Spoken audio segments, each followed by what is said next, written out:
Hi there. Welcome to Bible/Chat. Jason, feeling better from that indigestion?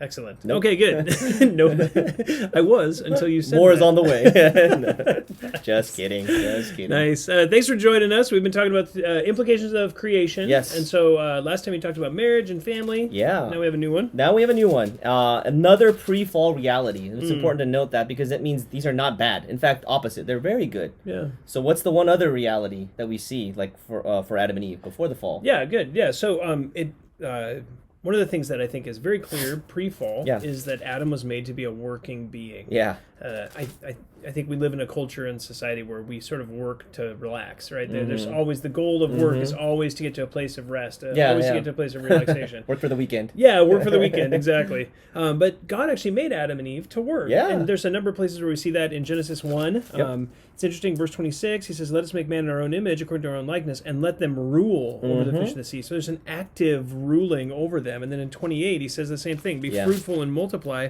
fill the earth and subdue it." Yeah. So there's work that's happening that they're being called to do. And then Adam actually carries out that work in 2:20. It says, "The man gave names to all the cattle and the birds of the sky and to every beast of the field." So he's functionally working. Yep. So what's fascinating is that Adam wasn't just like lounging in the garden, just like grapes falling down from the vines into his mouth, and that's all he's doing. No, he was actually like functionally subduing the earth. He was intended to rule, intended to work. Absolutely. And that God created work, and it's a good thing. Yeah. Where I think culture sort of pushes us the other direction. Yeah. It says, well, no, work isn't. Now, obviously, there's all sorts of types of work, right? Course. So that doesn't mean it's a 9-to-5 job. It doesn't mean it's blue collar, white collar, pastoral work, stuff that we're doing. I mean, all sorts of things.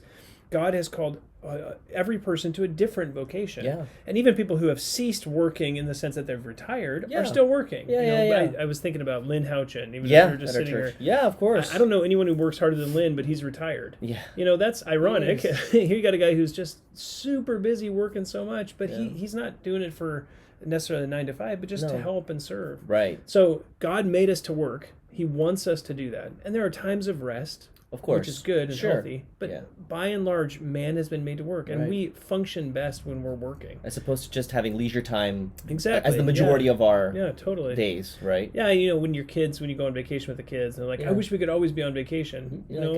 Actually, you don't. Pretty quickly, vacation would be very boring. It would stop being vacation. It would, exactly. And it would be actually painful. Why? Because God actually made you to be a working being. And therefore, you should work. Yeah. And you're actually more blessed when you function in the way that God created you to live. So work is not part of the curse, right? Although it can feel like it's part of the curse. But what happened after the fall then, is that okay, let's make this very practical. Like like a stereotype of a working person, a working guy, is they complain about their boss or about their job. Totally. How would you help them? Yeah, totally. What would you say to that? Well, I would say it probably is hard, right? Yeah. Because Genesis 3, verse 19, he says, actually verse 17, God says, "Cursed is the ground because of you," right? So he actually curses the ground because of Adam. He says, "In toil you will eat of it all the days of your life." So you still eat of it, but you're going to eat of it through now painful labor, right? You're going to hurt. Right. And by thorns and thistles it shall grow for you. You will eat the plants of the field. So what I'd probably say is,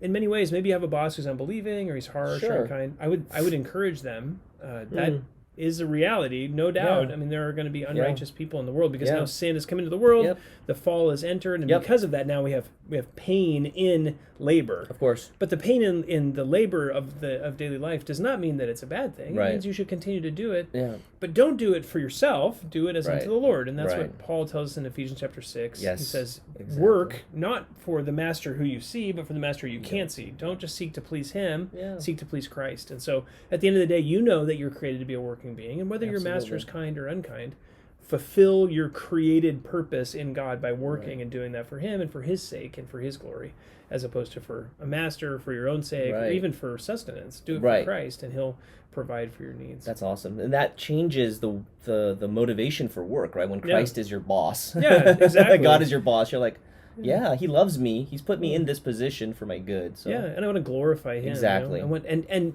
in doing what you were created to do, you bring him glory. Right. Which is a neat thing. And the byproduct is you'll be happier. Yeah, you'll be happier and you'll have money to eat. Exactly. No, which is very, very helpful. Well, thank you. Good, yeah. Super absolutely. helpful. All right, thanks so much.